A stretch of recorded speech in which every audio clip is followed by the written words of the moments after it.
There's an optimist in me. There's an optimist in me. There's an optimist. Doing it. I'm doing it. We're doing it. Keep on doing it. Yeah. Right. Yeah. So we'll just jump right in. What's Sure. up, everybody? I'm Joe Longo. This is the Inspired Creativity Podcast, and my guest today is Ben Runyan. Am I saying that right? Runyan? Runyan is right. You got Runyan it. is right. Yeah. And Ben is a producer, a composer, an educator, amazing guy. I've known Ben for a couple of years, way back. Yeah. And I'm so happy to say, first album cover I ever photographed. Yeah. Self-titled. Self-titled, Yeah. City Rain. Yeah. And it was very limited. It was, and I release. wish it wasn't, because that was kind of at the behest of a publicist at the time, and I really don't think it was good advice. He didn't want me to release such a large album and kind of wanted a more condensed single format. I really wish I hadn't listened to it, because that record holds such a special place in my heart. Yeah, And such a good record, too. And the pictures that we took together really represented a time in my life and a mental and spiritual turning point in my life. It really kind of it was a very pressing time. Yeah. And along with that, not only was it the first cover Yeah. that I photographed, it was also the first nude Yeah, that I technically. photographed, because you were like, Oh, man. I'm just going to take my clothes off right here in the middle of the street, And you know middle what? of the parkway. It's so funny, because it's like now as a teacher, I have to temper that to not too much. I mean, I'm not locked down at anywhere that I teach, and Right. they don't. I've never been told to tone it down, but at the same time, I kind of have to be very careful about what I Right. share about myself and what I don't. And it wasn't like it was a crude. No, nude. it was artistic right. and rebellious and fun and tasteful and all that stuff. But I mean, what year was that? 2011. So I was Yeah. 24. It was kind of a coming of age kind of I exist kind of photo. It was great. know? Going way back, that's the beginning of my career. Pretty Yeah. much. I just quit my job to start doing all this stuff. Yeah. And, I remember the first time I saw you perform. Yeah, probably At North Star. North Star. Yeah, opening up for would have been. what was that band? The singer, girl singer. Oh, East 100. East 100. Yeah, Beryl. Yes, Beryl. Yeah. They were great. Yeah, the brothers went on. They're doing some very important scoring work really? in film with bigger films like Liam Neeson and stuff in it. wow. So they do very, very prescient work, and they've had me in and kind of showed me some of the stuff they've done. And they've inspired me a little bit with some of the work I do with, or at least attempt to do with commercials. Right. They were great. But I remember because you were opening, and I would always go early. I was going through that was kind of my therapy at the time. Yeah. Just I going to was shows. sad. And I was just I'm just gonna go to shows Yeah. with my camera and just Yeah. whatever. And I remember walking in, and you went up on that weird stage at the North Star. Yeah. And you had on these green long john Yeah. things. Oh, it was it was the green Converse and the blue long john things. Yes. Yeah. I knew there was that combo. And I'm like, well, this is interesting. And then you start, and I'm like, this is good. This is good shit. Yeah. I mean, for me at the time, all music performance is therapy of some kind for sure. But I was performing to live at that point, and not from a financial standpoint, from a mental standpoint. Right. Like my life at that time was so confusing and dark that getting on that stage was the only thing that made me feel good at the time. I had to be performing. Right. And so that getting on there and just being weird was just, and it's funny because, at an age where it was still appropriate to be weird. Not that you can't be, 31 or 35 or 40 and get on stage. If you have enough fans, anything is pretty much co-signed as far as stage performance is concerned. But, that was, I look back on that, and that was, very much like it was a rock and roll time, and it was a great time, I think, and I feel like I've got older, so I stopped going. Yeah. But at that point, the Philly music scene was a lot of fun. It was really a lot of fun, at least for me. It was, and I don't know how much authority I have on it anymore, because it's not like I go out to shows a whole time. Same. And when I do, it's like a quote unquote bigger band. But at the time, it seemed like there was so much diversity in terms of the types of sounds. Like there was indie rock, and then we were doing this electric rock thing, and then there was hip hop and punk, and there was just all this weird stuff going on. And I feel like I feel like it's a little more homogenous now than it used to be in terms of like sounds. It's like everybody wants to do the indie new wave pop thing. And of course I was doing it first, right? No, but there was like, it seemed like people were really experimenting with, and not being kind of, edged into a specific genre at the time. Or maybe that's just my rose-colored glasses. Do you think, because even though it wasn't that long ago, it was only like 7-8 years ago. Yeah. Do you think that may have been because of just the technology? I think it was definitely because I got into the music technology thing around 2005, and this was just when it was affordable to get gear on your computer or a MIDI keyboard and plug in and just do all of it on a computer, but now it's 10 times more affordable, and the knowledge base and YouTube and being able to go on YouTube and just look up stuff is way bigger than it's ever been. And so now I think it's easier than ever for anyone to make music. And I don't say that as a pejorative thing. That's a good thing. Whenever people have accessibility to create at any level is a positive thing for the world. But at the time, you really kind of had to want to learn how to do it. And so I think that kind of really influenced people's creativity at the time in terms of like, but maybe you're right. Maybe the playing field wasn't as level in terms of, the accessibility to the gear, or it just wasn't like something that was, DJ culture hadn't really become that popular in the US. It was like when EDM started to happen. Yeah. So before that, it's funny, like it's so normal now to like electronic music, but before that time, like 2011, 2010 in these States, like, growing up, it was not cool to be the guy at school that liked electronic music. No. Like it was hip hop or like punk, like punk rock or pop punk. Like you were the nerdy techno guy. Just people called anything electronic techno at that time. So yeah, it was a lot of music technology stuff changing at the time, which ironically is now kind of what I'm teaching at a university level. So we'll probably jump around this whole episode. I'm sure. So if you're listening, I apologize, but I don't. Yeah. So how did you get into teaching? Like, where did this? Sure. So part of it started when working for Apple, and they had a position there that was basically kind of a teacher and kind of an in-store teacher teaching classes about music production or simple as to like how to check your email and all sorts of stuff, which attracted a wide range of people in terms of age and demographic. But that I had an experience where I went out to the headquarters, of the company and got some training, basically on how to teach people.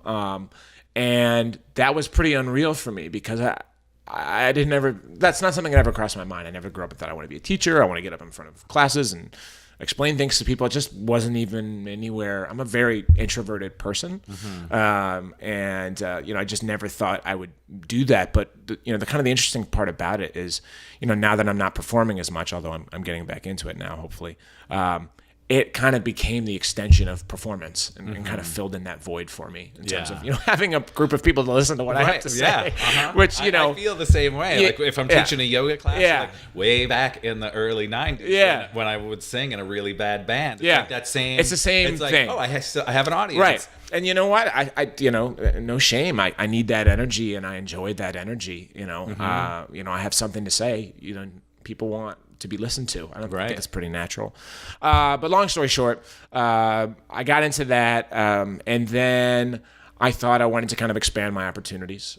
So I went part-time there, and I followed a lead to a school, not a collegiate school, but a production school that is now defunct called Dubspot in Manhattan. And it was always a dream to work there. And speaking of YouTube, they were kind of one of the first schools that had a YouTube channel where the major part of their content and pulling in a student body was their content on YouTube and their tutorials. And kind of all the tutorials since then, even the ones I've made, are more or less kind of in the vein of Dubspot. They kind of started it. And I got a tip there. And then I got a tip to work at this other school in New York called the Foxgrove, which I'm not sure if that still exists or not. But long story short, my boss at the Foxgrove knew a representative for the company Ableton, which is a software I use to make music. And he knew about an open position at Drexel. And when I went in there, it was kind of just like, well, can you do it?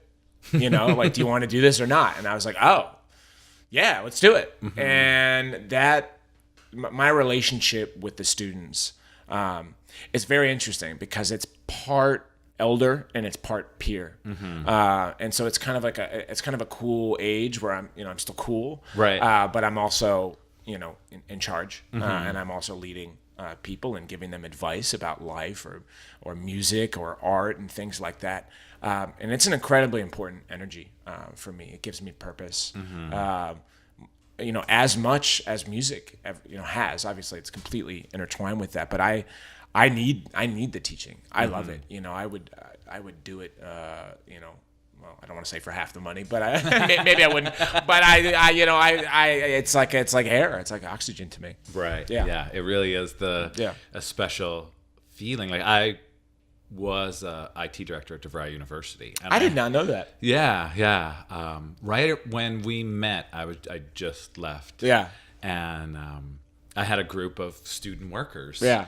And they were the best part of the job. Yeah. Because it was like these young minds. Energy. Yeah. Yeah. And they were all so smart. Positive, probably Right. too. And they would just wanted, they just wanted to learn Yeah. and do Sponges. it. And that's like the thing that I miss most of actually being in that world. Yeah. Was like having those young minds to maybe so influence and mold. Speaking of young minds, every young generation has, like this kind of punk aesthetic to them that screw the authority and this, that, and the other. But Gen Z is especially nihilistic. Mm-hmm. They're a really interesting generation. Yeah. They've grown up with all these like memes and social media in the way that you didn't and I didn't really either. Mm-hmm. It's very interesting. They're like nihilistic, but at the same time have this like really dark but like healthy sense of humor about life. Mm-hmm. I don't think that they had like this kind of make or break kind of moment where they realized what life was all about. I don't think they've ever had any misgivings about it. Right. I think they've kind of known from a young age, that like bad things happen. Mm-hmm. And the I world hate to scary. say it this way, but it's maybe like that's a bad good thing. Things had been happening their whole life. Right. Like I think now, and I just heard this stat, and it's crazy. Yeah. That the United States has only not been at war for 23 years of our existence. It is right existence, human existence, which is mind blowing Sure. to think. But then when I look back at growing up, we had silly drills like the Russians are going. Yeah, right. You know what I mean? We're Like gonna get under nuked But it wasn't like there was really. I never felt like there was like conflict or really things happening like now. But of course, there really wasn't 24-hour news and the internet. Where it's just like here's all the bad shit coming at you. Where I think they were just born into it. Like shit happens. Yeah, they're just like this is it. Yeah. It's strange. Mm-hmm. It's strange, and it's like it kind of makes you think about it. It's like. I don't know, maybe this isn't the right way to put it, but like what right did we have to not be exposed to that? Like what's like, when other people are suffering in the world, and God, I hate even going down this rabbit hole, but when other people are suffering in the world, it's like, well, what right do we have to be completely insulated from it? Is it a positive thing, or is it maladaptive to mental health, or is it the inverse that all people should be protected, Right. It's very interesting to think about. They have very different opinions and understandings of scary things at a younger age than I did, and maybe that's better for their adaptation into the real world, and maybe it won't be such a smack in the face when they have to take care of themselves and stuff like that. These are things I think about a lot as a teacher now. When there's this like that with that thought, like there was just this story on the news, a mother was possibly getting in trouble for letting her 6-year-old daughter walk the dog. I saw that around the block. I saw that exact same article. And I'm like, when I was 6, I'm pretty sure I was like hopping on my bicycle and just Right. going. Yeah. Like, the sun came up, Yeah. I was away, Right. and I was out the door. Yeah, and your parents are like, please don't die. Right. And be back for dinner. And be Don't back be for late. dinner. But it was also like, don't come home before dinner either. Yeah, because like, we need time away from you. Yeah. Yeah. Exactly. And now, it like I saw that, and I'm like, that's kind of crazy. Right. The world, I mean, sure, it's fucked up. But I don't think it's as bad either. No. It's an amazing time to be alive because of all of this technology. It's an insane time to be alive. You ever think about that? But I don't think you need to be like, I think it's almost over. No. Like, oh, it's so bad you can't walk around the block. To me, it kind of seems like maybe maybe baby boomer or Gen X kind of revolt against what they see as like maybe some sort of innocence slipping away. Mm-hmm. Kind of what I was talking about. Maybe it's hard for them to let go of the concept that it's like, we have to prepare our sons and daughters and children for a future that, if you shelter them from this, then they won't be prepared, and they'll be these hapless, just inundated with anxiety and unable to cope, versus like letting them see this stuff. But it's like, the question is like, well, what percentage of letting them deal with this is making them stronger, and what percentage of it is making them weaker? But it's like letting a kid walk a dog. It's like, all right, come on now. Right. Especially like in your neighborhood. Yeah. Like, yeah, it's just, I mean, I remember literally I would ride my bicycle. The dog would probably keep them safe. Right. Yeah. I would ride my bicycle literally just around my block. Yeah. The big giant circle. Right. And one day I remember my chain snapped and I was going down the street and I slammed into the side of the car that was at the stop sign. Yeah. I didn't get hit by the car. No, you hit the car. And everyone was fine. Yeah. But I think like if that would have happened today to someone, most likely that poor person that was stopped at the stop sign that I ran into would probably get sued. Not that I would, what I mean? Sued, and then they'd be freaked out that their life is going to get ruined, and maybe you're going to ruin their life or not. But and I just kind of got up and laughed. It was like my chain snapped, and then like pushed my bike back to my house with my head down, all embarrassed. Everybody's Superman when they're in a car. But it's just, I don't know. It's interesting. Anyway, we'll digress. I digress. We'll digress. So, just the process. Just process. That's you just making the music? Yeah, it's the point of that was to be kind of a calling card to work with other artists, and that's worked so far. So I don't even really anticipate releasing much under that name itself, as much as that's kind of my alter ego when I'm writing for other people. So right now, for instance, I have a songwriting partner. Her name is Selena Garcia. And basically, she writes the songs, and I produce them to a modern standard. And our aim is we shop them to record execs and say, can you use this for a Rihanna, for a Kesha, for whatever, right? And so far, we haven't had anything break through yet, but that's the kind of thing that we just keep at and we keep at and we keep at. The older I've gotten, and I am kind of bringing the City Rain thing back as far as a live performance and a band entity is concerned. The older I get, the more I go back to what I did when I started making music, which is I'm a studio rat, and I love the process, just the process, right? I love creating with people. I love collaborating with people. And what I found in kind of making music by myself for the year and a half, 2 years after I kind of put City Rain on hiatus was that I missed working with people.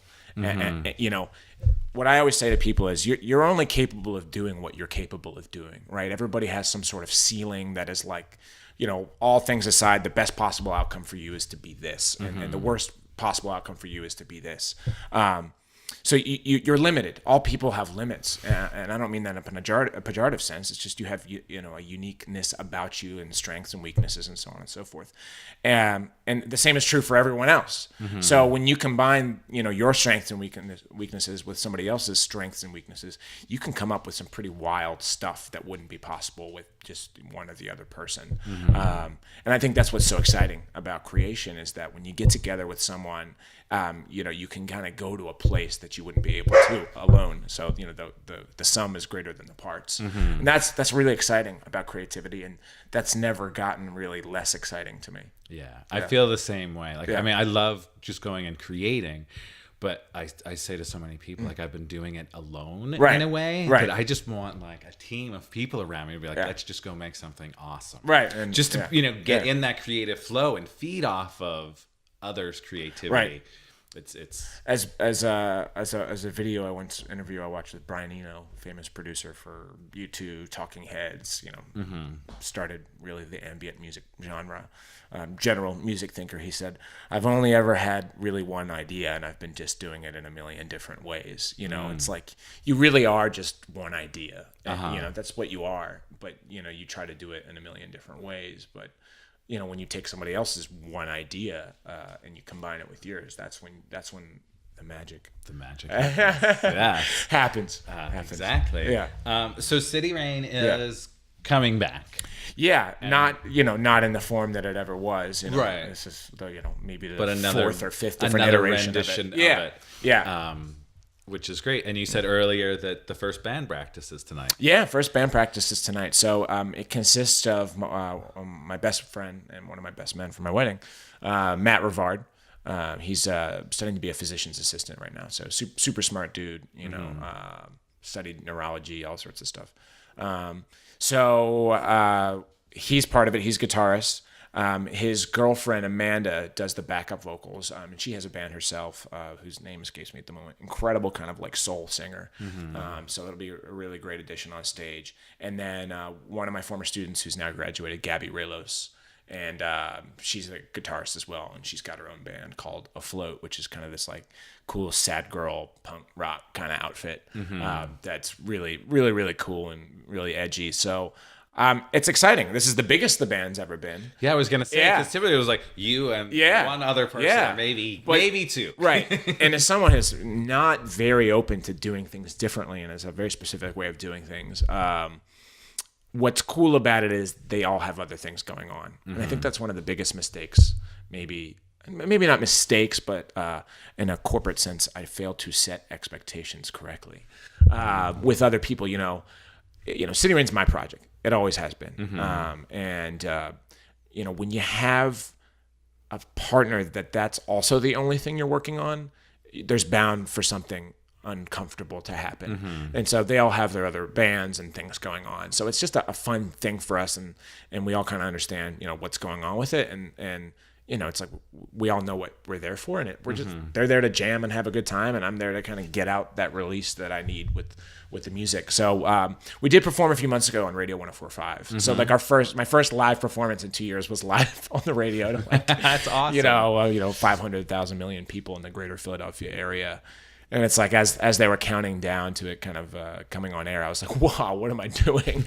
But that's so great. You know what I mean? To be in that, you know, I think it's something that you should look at as like a huge accomplishment. To be like, you know, I've went on hiatus with this band. Right. And now we're back. Here's some great songs. Right. And it's not like we're just playing at the North Star. We're playing like we're you know, here it is for all of Philadelphia. And that's a product of the relationships that I built over the year and kind of maintained with you know, different people in the music scene. But it's funny, speaking about coming out of hiatus, I for years had a relationship with a very specific music journalist in Philadelphia for a prominent radio station and festival that I've played, read between the lines there. Who, when I kind of, you know, started showing him the music that I was making, you know, over and over and over, he's just like, I'm not feeling it. I'm not feeling it. I'm not feeling it. No problem. I've been told that a million times in my life. That doesn't bother me even kind of, except when my wife says it, then it bothers me. But he's just like, yeah, I don't understand the thing with you going on hiatus and coming back. I just like, basically like, I don't take it seriously. And I just thought, what an odd point of view to have about something. And clearly I'm still butthurt about it. But it's like, as someone who writes about and supposedly understands artists, that's the essence of being an artist, is destroying yourself and recreating anew in the ashes of what was. What could possibly be more artistic than that? Right. And I just thought, what a weird take on that. And that kind of bothered me, but you know, at the same time, I've got all these other people supporting me and listening to the new music and giving me this great feedback about it, and it's like I just did what I thought was true to myself with this stuff, and that's all I can do and can control. But it's interesting when you kind of have someone that's kind of followed your career for a little bit, basically kind of fall off. It's like, you know, in life you go through losing relationships and marriages and friendships, and sometimes too business relationships, and even kind of relationships with people that you kind of look up to. And so you kind of realize you can't put people on the pedestal when you're giving them that power and you're letting them be there, and you're giving them free rent in your brain.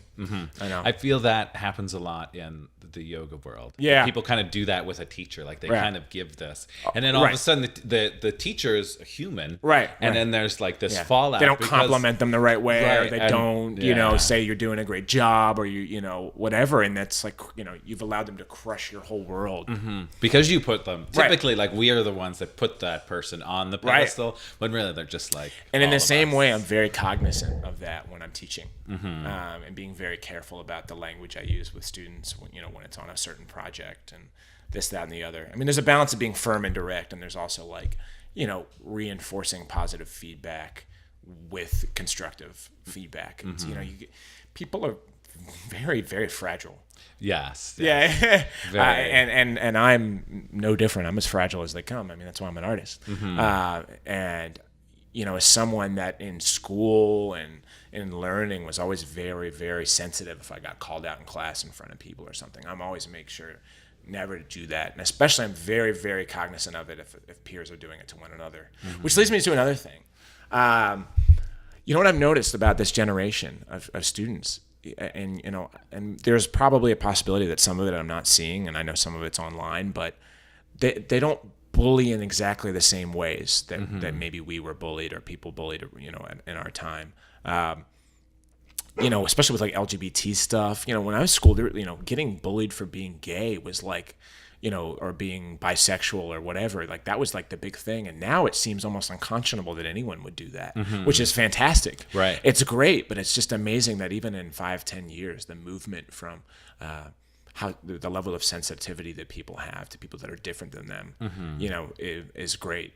There's still work that needs to be done. I do still see some of that type of stuff. Right. But it's amazing at like, I'll ask people like, did you get bullied in high school? And, people that I might think, a little nerdy or maybe a little different and thought, I was too and I got bullied. And they'll be like, yeah, no, not really. That didn't really happen that much. And yeah, people That's are kind of over that. But do you think that there's more like in secret bullying happening online because of that? Like with the online, I'm safe over here. Like there's this digital boundary it, between us, so I can kind of say whatever I want. Right. It could be a deeper, more subversive kind of thing. But it's very interesting. Kids are different. Yeah. I mean, it's great because... And they're different with, because I went to point to my phone, but it's over there. Yeah. Because of that. You know, like I don't know if you watch the Joe Rogan podcast. I do from time to time. Elon Musk was just on. And as someone said, he's kind of Oprah for men. He is. He's like Oprah for like, I hate to say it this way, but for like the dude, like the bro. Yeah, the dude bro. Yeah. But it's like I love it because he's like changing the concept. That you can be a bro and be like have feelings and actually I watched express his episode on depression with I think it was Adam Carolla or someone, and it was incredibly. I really resonated. It really resonated with me. So the Elon Musk, although when Elon Musk was on at the end, they like smoked a joint, but they really didn't smoke. Like he didn't inhale. But like people Elon freaked out. The stock dipped. Yeah. But it was like if you watched it, you can see like he just there's no inhaling happening. Right.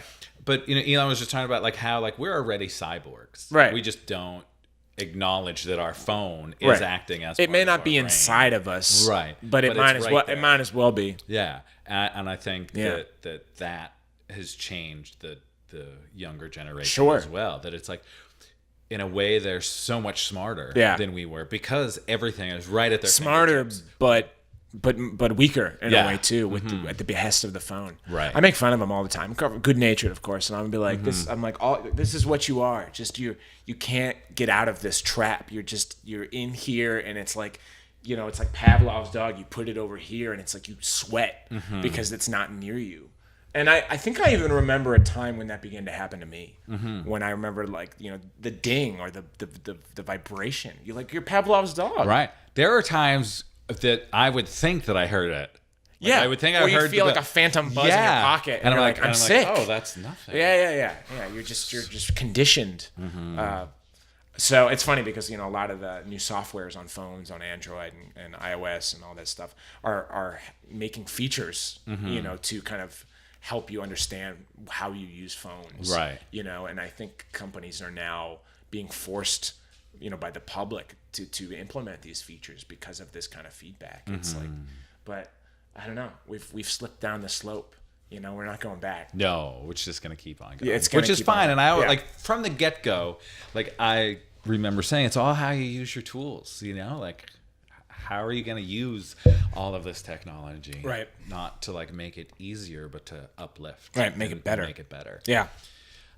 So I'd love to chat about the creative process. Yeah. How when you were saying that your partner songwriter will like write a song. Sure. And then you... Yeah. So when you say write a song, like come to you with like words, music, yes, the whole thing. So the the physical statement I use with my students, and they usually understand exactly what I mean when I use it out of context. It's called the campfire test. And the campfire test is, if you can have an acoustic guitar and your voice, does the song exist in a meaningful form that is interesting?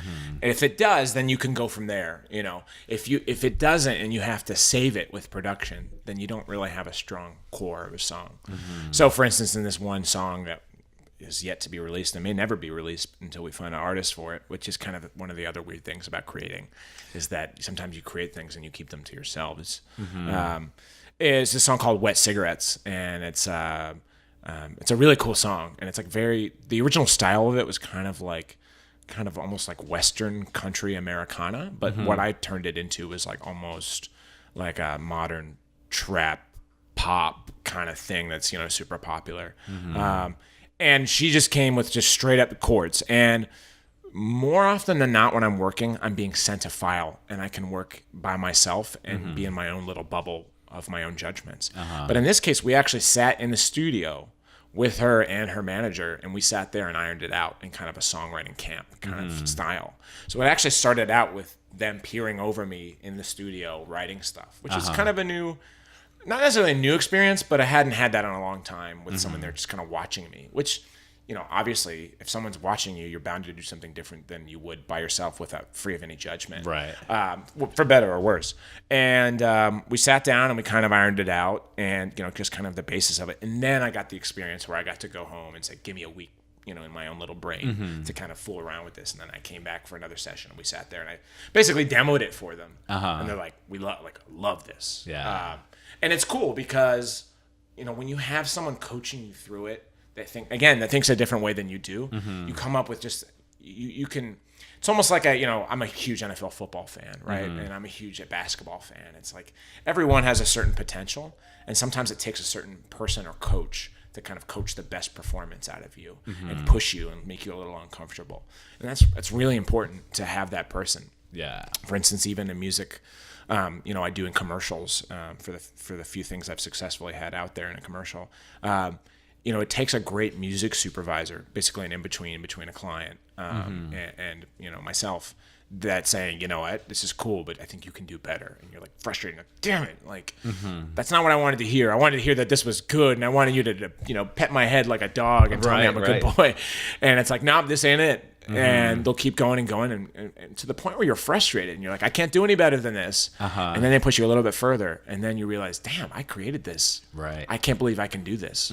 I've found that with moving more into the video world. Yeah. That, like, doing the first cut of the video. Yeah. Like, I'll cut it together myself, and then I'll get it. And you're feeling good about it. I'm feeling good, but I know that it still needs work. Yeah. And then I'll get it to some people for feedback. And they've got like a 10-line specific feedback at 36 seconds. Right, We exactly. want this instead. And you're like, damn, I thought I did that cool, but okay. Yeah. But then even like little things, like this one guy that I've been working with, Andrew, he and again, I've really taught myself a lot of this video editing stuff.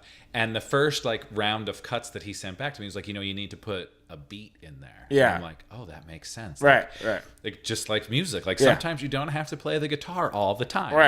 You know, like yeah. maybe there needs to be, and I didn't even like think about that in the editing process. Yeah. I'm like, and just that one little suggestion made it so much better. Right. You know, just by adding the space. But if I didn't have that, I would have You never only known. think the way that you think. Yeah. So it's sometimes it's a challenge. It's like you get that message back and it's like, oh my God, there's so many changes. Right. And they're usually like a second each. You know what I mean? Like, no, it's not a lot. Well, like when you sit there and you look at it and it's 10 points, you're like, wow, I really butchered this. Right. You know, and then you really look at the feedback and it's like, oh, it's very specific, pointed feedback. You know, and you know, you can't be too hard on yourself. Right. And it's actually going to make the whole thing better. So much better. Right. Yeah. So when you're writing your own music, yes, do you typically come up with the lyrics first, melody first? Melody first, usually. So I write two different ways, and one is very pointed and purposeful, and one is kind of a fit, you know, or kind of just a brain dump, or a just kind of something getting out of you, right? So like the City Rain music is often the latter. It's often kind of this, you know, train of thought I've been having subconsciously for some time that I'm not really able to communicate to myself or other people, let alone. And it kind of just comes out. So sometimes the music is letting me know stuff about myself that I don't even really think about super consciously. And that's really important. And that music for me is usually the kind of music that really resonates with people. Like when I wrote The Optimist, to this day, that's still that's the song that I wrote that really that made a difference in people's lives. It's a good one. And what's funny about it is, speaking of writing, as I remembered the other day on 9/11, and I was just thinking about tragedy and tragedies that affected me growing up. And I remembered Sandy Hook. And I remembered that when I wrote The Optimist, it was originally about Sandy Hook. Oh, wow. Yeah, that's actually when I first began writing it. And the original lyric was, so I'm turning off the news today and waking up a different way, and not I'm turning off the storyline and falling back into the light, which is a Buddhist, reference. And I think I was reading Alan Watts and some stuff at the time. But it was originally about Sandy Hook. Wow. And I was so sad and so heartbroken and angry and upset that I remembered I just that was kind of a brain dump the next day or something, where I just sat down and that just kind of came up, and the whole "there's an optimist in me" kind of thing came up. So that kind of writing is from either a point of great pain or great joy. And it's like that great pain brought this beautiful song. Yeah. It's like this tragedy created such a beautiful piece of music. Turning poison into flowers? I think that's another Buddhist concept, something in that vein. That was, and then I started to kind of tailor it over time to give it more of a worldly view that everyone could kind of connect with. Although I'm sure that lyric would have worked fine too. And that's kind of goes to your question in that the melody is almost more important to me, right? And so in the way that I wrote that song, da da da da da da da da da da, I could have almost put anything in there, and it still would have, resonated with people. It's a plus that I tried to write something that was very purposeful, because a lot of the times, what I'm singing is just about the melody, and I'm not even really saying anything at all. It's like the Little Dreamer song. Like, I love that song, but I'm kind of not really saying anything at all, and that's fine, because that's like my biggest, influence in life is David Byrne, right? Stop making sense, right? The music is a vehicle for sound. People aren't always listening to what you're saying so much as how you're saying it. So, it depends. And then with the Selena Garcia type stuff and the Just Process stuff, and where I'm kind of writing for other artists or with other artists for some sort of purpose that's not just about me. It's very more scholastic and purposeful, and thinking about chord progressions and structure. And how about if we flip how about we go from a minor fifth here to a major this, or what if we do the inverse key of this and the relative key and all this kind of stuff. And I get very minutia and production terms and all this kind of stuff, where I sit down and really iron this out, because at the end of the day, music is a product of boundaries, and there's only so many things you can do inside those boundaries to make what you're doing interesting. And that's what's also so exciting about songwriting is, generally speaking, a radio song or a popular song is 3 minutes and 30 seconds, and your job is to make something unique and interesting inside of that very specific confines. And so one of the things I often do when I'm teaching, and I learned when I was going to teach people, is strip things away from people and make them create instead of giving them more tools. Because when you have to write with boundaries, whether that be technologically or otherwise, you're going to be forced to be more creative. Kind of like, it's like last night, it's funny, I was trying to listen to what my wife was saying, or I was trying to see something better on the television, and I turned down the volume. Right? When you think about it, like, initially it's like, that doesn't make any sense. Well, why was that my first reaction? Well, it's like when you take away one sense, it sharpens the others. It's like what happens when you're driving and it rains out. You turn down the radio to focus harder, right? And so it's like all about sharpening senses and kind of giving boundaries to art. And I think that's when I write the best, is when I'm the least free, in a way, not the most free. The goal of music is to get free, but to get there, it's about not being free, because you're trying to get out of something, a rut, a habit, a depression, whatever it is. So, for everyone listening, I reached out to Ben to be on this because he released Magic. Yeah. Is that the latest? That's the latest one. The newest. Yeah, that's the newest The newest song. Other stuff's in the work, but that's the one out there. And I was walking Stella, my dog, in the woods, and I saw that you shared it. Like I saw that was coming. Yeah. And there's just something about your songwriting that it resonates with me. Like I feel like there's so much of it that just I'm like, it makes me feel something, anything. Yeah. But it does, like it stirs up emotion in me. And I saw that like you were working on something new, and it's been a little bit. Yeah. And it released. Stella and I went for a walk, and it just it's just such a great song. Thank you. On so many levels, but it like made me feel good. So the song is called Magic. I'll slip a little bit into the editing of the podcast here. Yeah. But it really, like by the end of the song, I felt like I was magic. Yeah. And it's like I often wonder how does that come to be? Yeah. And then I started thinking as me and Stella are walking, I'm like, is this about your wife? Yeah. Because it feels like like there's this magic. Definitely. But it's because of this like almost like love. You know what I mean? And like it has to I be. just got this feeling like it was like I'm trying to be a better person because of whatever that might be. It could be a girl, a boy, whatever. Like there was something motivating to be more magical. Yeah, and I mean, again, it's kind of the lightness and the darkness thing. I write from a point of great pain or great joy. And sometimes it's both. Mm-hmm. So for instance, it was kind of about a multitude of things. Part of it was definitely about my wife and this new. And then a little bit of like, I'm a teacher. And I even put that in there, and I meant that very directly and kind of more worldly. But writing that song for me was also kind of coming from a point of weakness too, and it's kind of like I don't know what I am anymore, in terms of like, I'm not out there performing every night. I didn't become the rock star that I'm not ever sure I even wanted to be. Mm-hmm. And I'm quite happy I'm not. But like, you think about the ego and the id. It's like, well, what am I? I'm a teacher. I'm I'm this, I'm that, the other. Does that matter? Any of it? Right. There is no id. There is no ego. There's no constant. There's death and rebirth constantly. And it was kind of this like assuring message to myself. It's like, well, whatever I put my mind to, like I can do. Like I've proven that, time and time again, that I can pick myself up and not just cower and fear. And it's like I think a lot of people think about life as not being afraid. And that's not realistic for any person. And I'm sure there are those few people like skydivers and stuff that really maybe just don't feel fear. But that's not the majority of the human experience, right.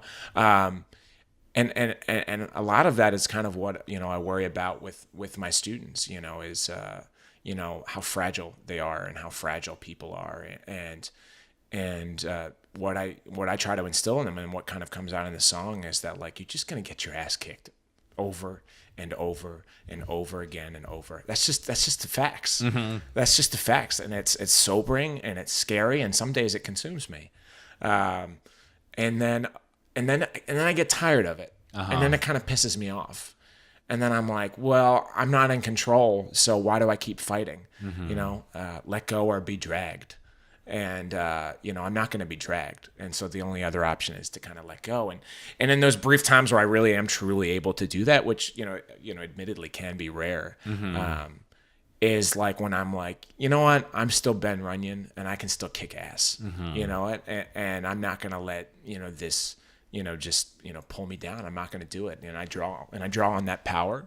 And I draw on the power of my ancestors, my grandfather who's passed, who was in World War II, who fought the Nazis, who was called up for the Berlin air crisis, who was an officer during the Korean War, and had to take out a loan to get groceries and never complained about it, and raised a well-adjusted adult that had me. He just powered through. And that's the magic. That's the power, and that's courage, and mm-hmm. courage is what's important. And sometimes you feel like you've maybe ran out of courage, and then you find it in the weirdest places. So that's what magic was about to me. It's like, mm-hmm. I still got it. Yeah, I still mm-hmm. got it now more than ever, because it's a more refined magic mm-hmm. than it's ever been. And that is definitely, I'll definitely link the song in the show notes. But that's kind of like how I felt. Like I literally, by the end of the song, I felt like I can just take on the world and do whatever it was, and I just didn't care, and it was. I love it, and it just seemed like there's like with the Optimist and Join the Human Race, like there was just so many. Like you're a great songwriter. Oh, thank you. You're great. It's been refined over the years, and it's been a thrill kind of figuring out that I can do that, because I did not grow up in bands. I did not grow up playing the guitar. I did not grow up playing the piano. I was, the least musical person in my high school, but it was this kind of energy that had been waiting in there for a while. And again, with what I teach, music technology is really what kind of allowed me to express that and learn that I did have a gift. Right. And so the medium really is the message there. And it honestly has been a joy watching you from that first show at the North Star that doesn't even exist anymore. It's so sad. Oh, I know. I'm devastated every time I go by it. To today, and seeing you, like scoring music for all kinds of things. And while we're on that, let's talk a little bit about Spike Jonze. Yeah. So that was a weird thing, man. How did that come to be, and what was it? Speaking of magic, and speaking of the Optimist, and that was a wild year for me, right? Like I had that come out, and within a couple weeks it was at like 250,000 hits, and we had record people coming out to watch us play, and my sister had a child that week, and I just, girlfriend and I had just broken up. It was a lot was going on. It was it was overwhelming. It was actually very scary. Yeah, sure. Yeah, it was actually very scary. I think I was, it was kind of mania. It was very up and down. That Spike Jonze thing, that was another thing where it was just like, is anything in my life ever going to happen again where it's just like, holy shit, what's happening? This is awesome. It's crazy. And it's scary, and it's cool all at the same time. Like, is anything like that going to happen?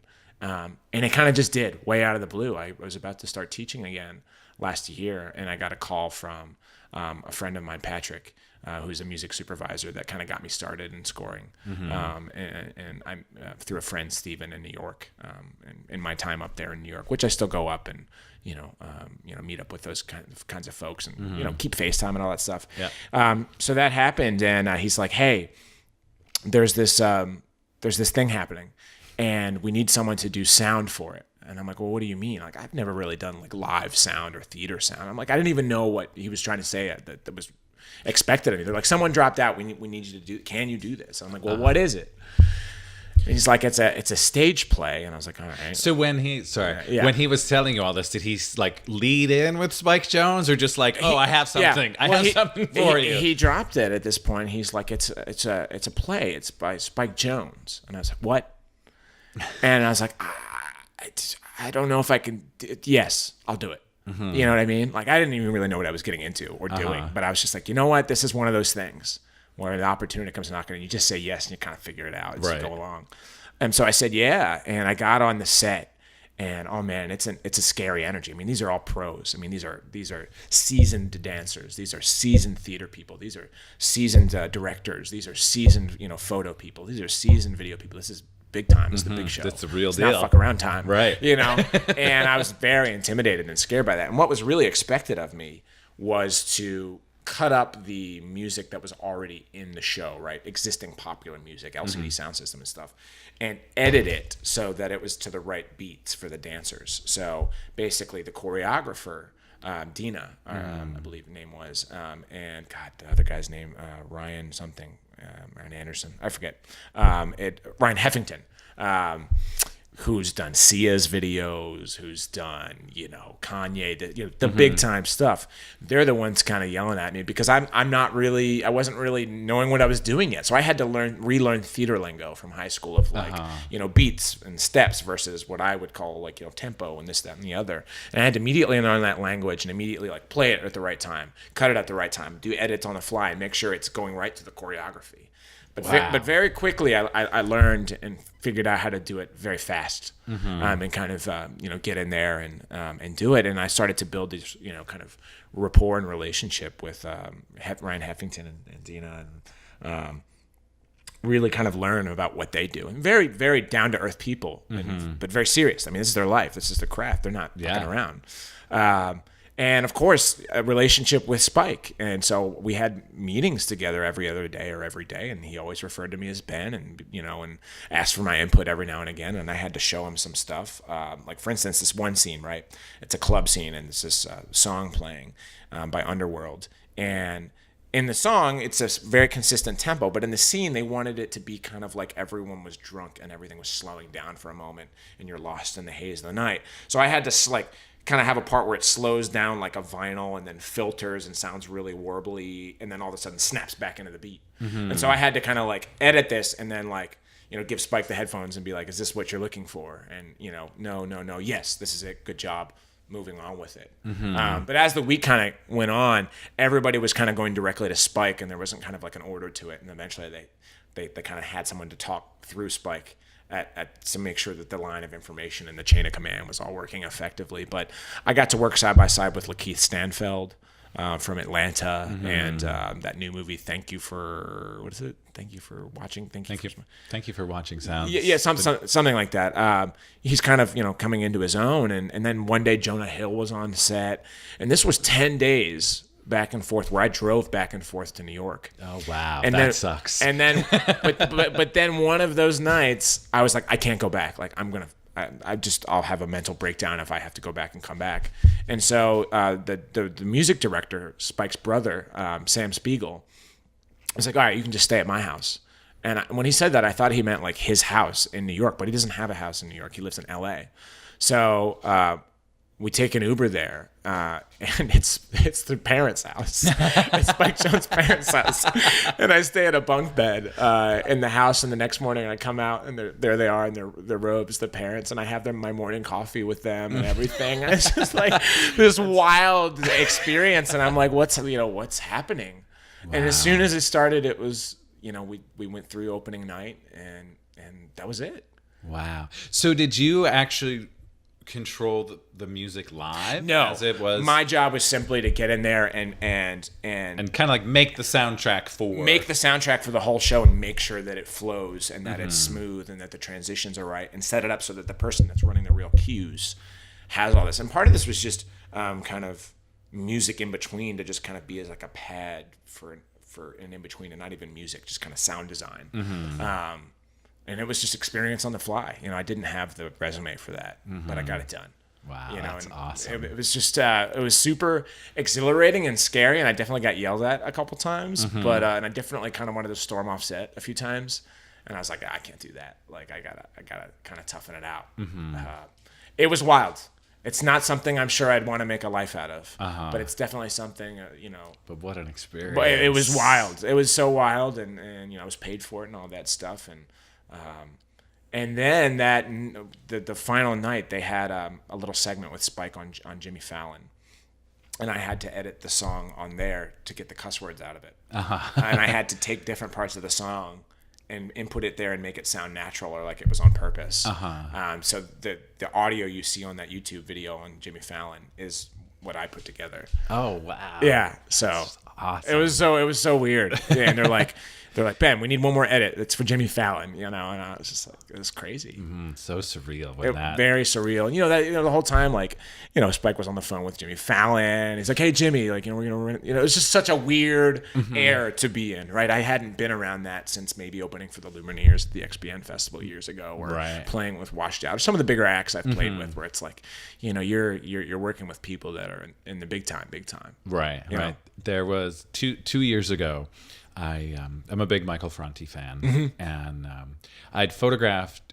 It was called the Soulshine Tour, and it was put on by Mantra Magazine, and Michael was was the headliner, and it was like yoga and music, and I photographed the Philadelphia show and the Asbury Park. And then 2 years later, Michael was coming through town. I just sent, the typical, can I get a photo pass? Right. And his people got back to me, and they were like, yeah, we told Michael that you wanted to come, and he was like, oh, see if he wants to come hang out all day. Right. And just document the day. Yeah, and you're like, what? And I'm like, are you messing with me? Yeah, don't screw with me. Yeah. So it was like it was Father's Day. Yeah. It was super surreal, like getting there and just, I'm like, what am I supposed to do? Yeah. And they were like, just walk around, hang out. Michael's on the bus, once he comes in, we'll get, we'll just see what he wants. Yeah. So he came in and because it was Father's Day, his road manager had a Father's Day card from his wife, all ready for him. So like he came out and the road manager gave him the card and he sat down and FaceTimed his wife. And I'm like off in the distance. So I like get this like these images of this sweet moment. And then he came over and he gave me a big hug and he was like, "Thank you so much for coming." And it was all so surreal. And I'm like, "Well, what am I supposed to do?" Like, and he was like, "Just follow me around with the camera. Just, take some pictures." I'm like, "All right, this is a little weird." He's like, "Yeah, don't you think it's weird for me? You're the one following me around with the camera. Don't be weird about it." Yeah. I'm like, good point. Good point. And then it was just like this amazing day, but it was so surreal. Because it's like, someone that you really admire. Right. And now all of a sudden you're hanging out with them. Hanging out with your peers. And it's like, so it's like, you never know what you definitely have that starstruck thing. And then after you're around them for a while, you just realize it's like, oh yeah, they're just a real dude. They're real people and it's normal and it's really not, it's not a big deal, but it's just like, that people. Like little nervousness goes away. Yeah, it goes away. Okay. Like, all right. This is a great experience. Now I can just enjoy everything that's happening. But when those opportunities come, it's just like, you got to do it. Because it's like, I would much rather have things. I mean, I shouldn't say it that way. I love the dollars, but like experiences like that are just so add so much more value. So much more value, and just something you keep with you for a long time. And it's like, I can't believe I did that. Yeah. It's an interesting life. So, the City Rain band there's practice tonight. Practice tonight. So does that mean there's going to be maybe some live shows happening coming down the road? Definitely. I've had a few offers to play some shows, and I truly want to be ready because it's one of those things where chemistry is so important in the type of performance that I do with City Rain, where it's kind of some of it's very scripted and some of it's on the fly, and I want to make sure that even if we didn't get together for a month, that it's something where we could just go on and do it, where it's kind of unconscious. So I want to make sure that we have enough practices where it gets to that point, and we get that comfortability level, because now there's even more moving parts.